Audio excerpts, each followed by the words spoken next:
essa pergunta tem dois contextos, eu dividi em duas vezes, e os organoterápicos são assim também? Bom, vamos em partes.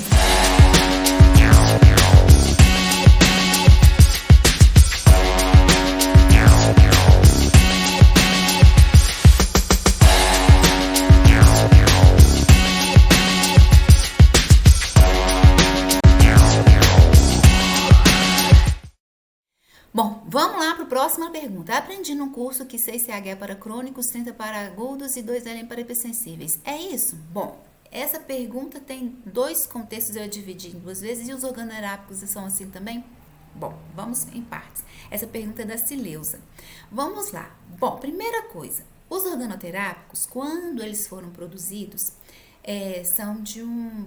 A gente sempre tem que pensar na questão da origem, que tem a ver com Vanier, que tem todo, e Nebel, que fizeram uma pesquisa sobre organoterápicos. Primeiro ponto. Segundo ponto, eles têm, não sei se vocês já estudaram triúna, claro que sim, na escola a gente estuda triúna, e a gente também estuda nosódios e bioterápicos de Roberto Costa, que também tem a ver um pouquinho com a triúna.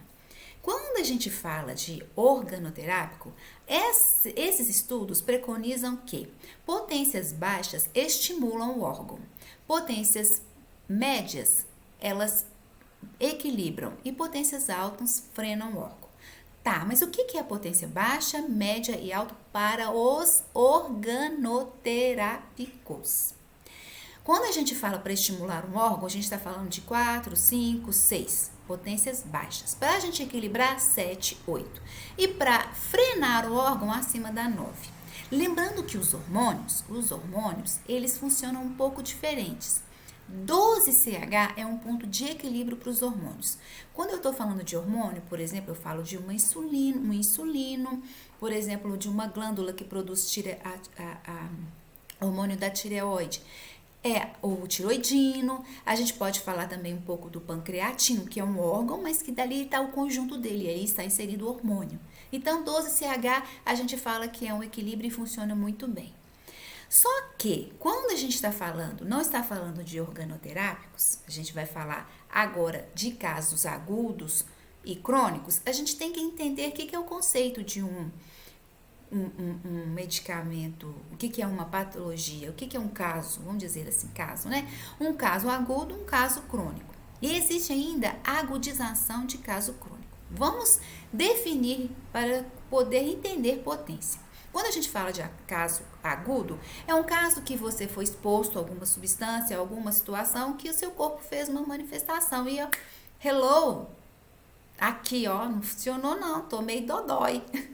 Como diz os meninos, aqui, esse negócio aqui, ó, esse frio que eu tomei, essa chuva, essa catapora que alguém me passou, sarampo, que apareceu, que é novo, que você nunca foi colocado diante dessa situação. Uma otite, uma gripe, um resfriado, uma pereba, uma frieira, uma conjuntivite, são casos agudos. Por exemplo, se você nunca teve, é que apareceu no momento.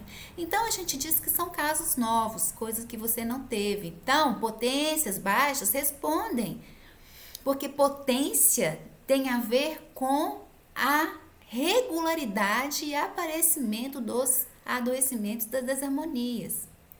Quanto mais tempo você ficou com aquilo, mais crônico vai ficando e mais difícil vai ser para você eliminar. Então, a potência está relacionada a isso. Então, se é um caso agudo, um que apareceu no momento, aí você não tem que usar potência tão alta.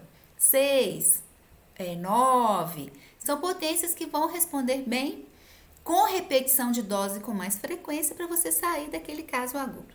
Quando eu falo de agudização de caso crônico, por exemplo, uma pessoa que tem um adoecimento e ela teve uma crise. Então, lembra aí da sinusite do povo. O povo tá, nossa, minha sinusite atacou. Tem até nossa já, dela sinusite.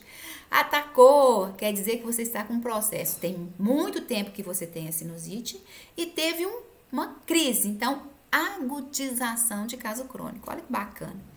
Muita gente fala para mim que nunca ouviu falar em agudização de caso crônico. Você é a crise da sinusite, é a crise da dor de garganta, é a crise da febre do feno, é a crise. É a crise da enxaqueca, né? É o que você tem.